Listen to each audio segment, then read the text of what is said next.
大家好，欢迎来到我们的日常中文频道，我是盼盼。大家好，我是老陆。盼盼，你今天看起来很有精神啊。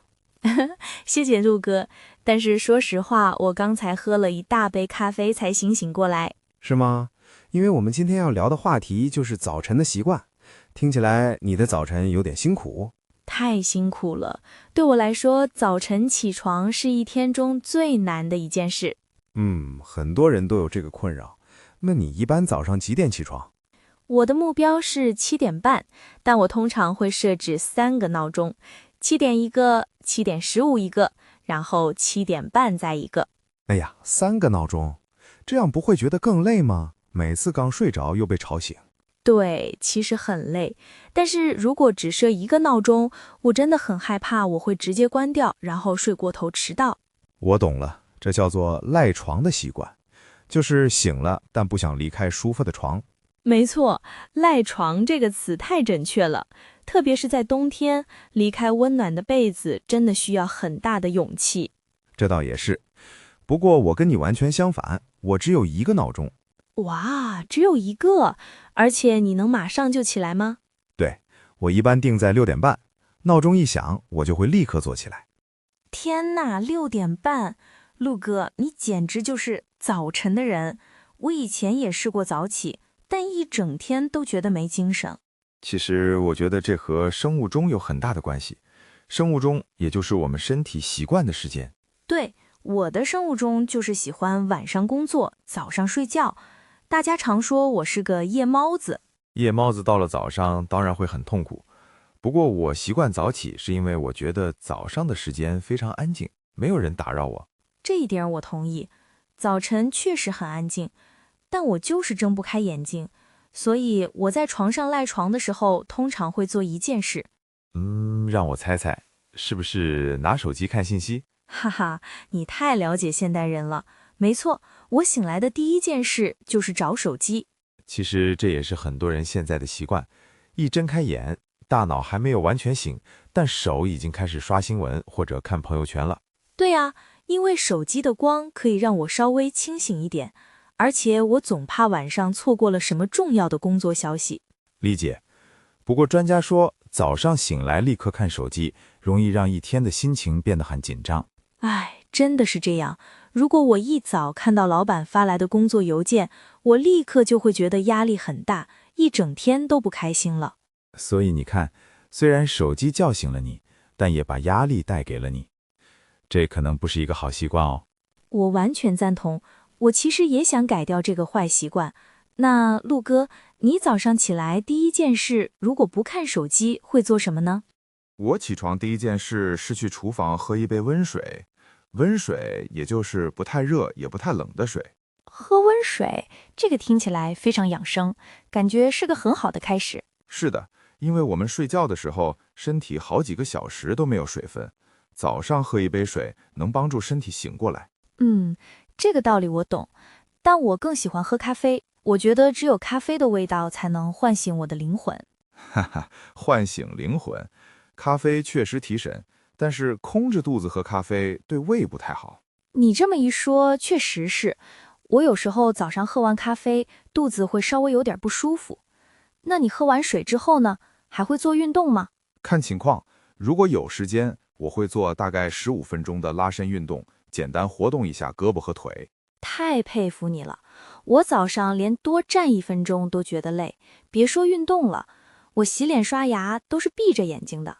闭着眼睛刷牙，那你不会把牙膏弄到衣服上吗？哎呀，经常发生。所以你看，早起对我来说就像是在打仗一样，总是手忙脚乱的。打仗这个比喻很有意思，手忙脚乱就是说动作又多又乱，没有条理。那你早上的时间肯定很紧张。没错，因为赖床的时间太长了，所以我一般只有20分钟的时间准备出门，根本没有时间做别的事。20分钟，那早餐怎么办？难道你不吃早饭吗？这就要说到我的另一个坏习惯了，我常常因为赶时间而跳过早餐。跳过早餐？那到了上午10点左右，你不会觉得肚子饿吗？会呀，非常饿，而且一饿我就会脾气不好，工作的时候也没法集中注意力。对，不吃早餐不仅影响心情，还会影响一整天的效率。很多医生都说，早餐是一天中最重要的一餐。我知道，我也明白，但我就是起不来自己做早餐啊。你呢？你每天都会自己做早餐吗？几乎每天都做，其实也不复杂。我会煮个鸡蛋，吃点燕麦片，再加上一些水果。听起来很健康。我也买过燕麦片，想着要改变自己，但是买回来就一直放在柜子里，从来没打开过。哈哈，买回来的健康食品，如果不去吃，它也就是个装饰品。你需要行动起来。我知道了，不过有时候如果我运气好，时间稍微多一点，我会在去地铁站的路上买点东西吃。在路上买？那你一般会买什么呢？便利店的面包吗？差不多，有时候是面包，或者是在路边的小摊儿买个包子，一边走一边吃。一边走一边吃，这样对消化可不好哦。而且拿着早餐挤地铁也挺不方便的吧？是挺不方便的。有一次我的咖啡还在地铁上洒了，弄脏了别人的鞋子，太尴尬了。哎呀，那确实很尴尬。这就是为什么我宁愿早起半个小时，在家里安安静静的把早餐吃完。你说的对，在家里安安静静的吃早餐，感觉是在照顾自己；在路上边走边吃，感觉只是为了生存。总结得很精辟，为了生存和照顾自己，心态完全不一样。不过，我也发现，如果我某一天真的好好吃了一顿早餐，那天上午的工作状态确实会好很多。因为身体得到了营养嘛，就像一辆汽车，加满了油才能跑得快。那以后我试试提前买好面包放在家里，这样就不用在路上慌慌张张的买了。这是个好办法。第一步，先保证能吃到东西；第二步，再慢慢学着做健康的早餐。对，一口气改变所有的习惯是不可能的，得慢慢来。那吃完早饭，我们就该出门了吧？是的，出门去公司，其实通勤的时间也是早晨很重要的一部分。通勤就是坐车去上班的时间，这段时间我也有一套自己的习惯。哦，你不仅有赖床的习惯，还有通勤的习惯，说来听听。因为我坐地铁一般需要40分钟，所以我一定会戴上耳机听播客或者听音乐。听播客是个好选择，可以学习新知识，也可以让心情放松。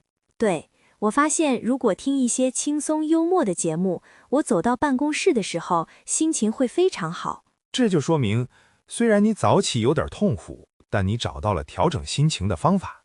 是的，不过如果那天地铁特别挤，或者我因为迟到一直看手表，听什么都没用。归根结底啊，还是因为时间太紧张了。一旦时间紧，人就会焦虑。没错，焦虑就是觉得心里很着急，很不舒服。陆哥，你早上从不焦虑吗？偶尔也会，比如突然下大雨或者遇到堵车，但因为我提前预留了时间，所以大部分时候比较从容。从容这个词真好，不慌不忙的感觉，这也是我希望达到的早晨状态。如果你想要一个从容的早晨，我们就要想想怎么改变一下现在的习惯了。好的，我今天算是下定决心了。陆哥，你给我支个招吧，怎么才能不赖床？有一个非常简单，但是非常有效的方法，就是把你定闹钟的手机放在离床远一点的地方。哦，放在我伸手拿不到的地方，这样闹钟一响，我就必须下床去关。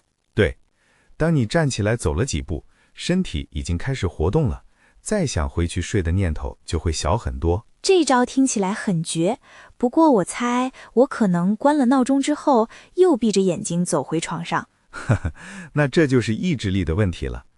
你可以在手机旁边放一杯水，关了闹钟，顺便喝口水，就彻底醒了。原来如此，把喝水和关闹钟结合起来，这个设计太棒了，我明天早上一定要试一试。相信我，只要你能坚持1个星期，你的身体就会适应这个新的节奏。好，为了每天早上能从容一点，也为了能有时间好好吃个早餐，我拼了。其实，早晨的习惯决定了我们一整天的基调。你用什么方式开始一天，一天就会怎样回报你。这句话说得太有哲理了。如果我每天都在慌乱中开始，那这一天肯定也很累。是的，我们改变习惯不是为了早起而早起，而是为了给自己多留一点时间，掌握生活的主动权。掌握生活的主动权，听起来真不错。我觉得今天聊完之后，我对明天早晨竟然有了一点期待。那太好了，培养一个好习惯，就从明天早上的第一个闹钟开始吧。好的，不知不觉我们今天聊了这么多关于早晨习惯的话题。是的，大家听完之后有什么想法呢？你是像我一样习惯早起、喝温水、吃早餐的人，还是像盼盼一样呢？像我一样也很正常，好吗？如果你也是个困难起床户，欢迎在评论区告诉我，让我知道我不是一个人。欢迎大家给我们留言分享你的早晨故事。如果喜欢我们的播客，别忘了给这期视频点赞、订阅我们的频道。对啦，还有一件很重要的事，如果你想学习今天节目里出现的词汇和表达，我们已经把这期聊天的完整脚本放在了置顶评论里。大家可以直接去置顶评论获取脚本，非常适合边听边练习你的中文阅读和听力。希望大家的每一个早晨都能少一点焦虑，多一点从容。感谢大家的收听，我们下期再见。祝大家有一个美好的早晨，下期见。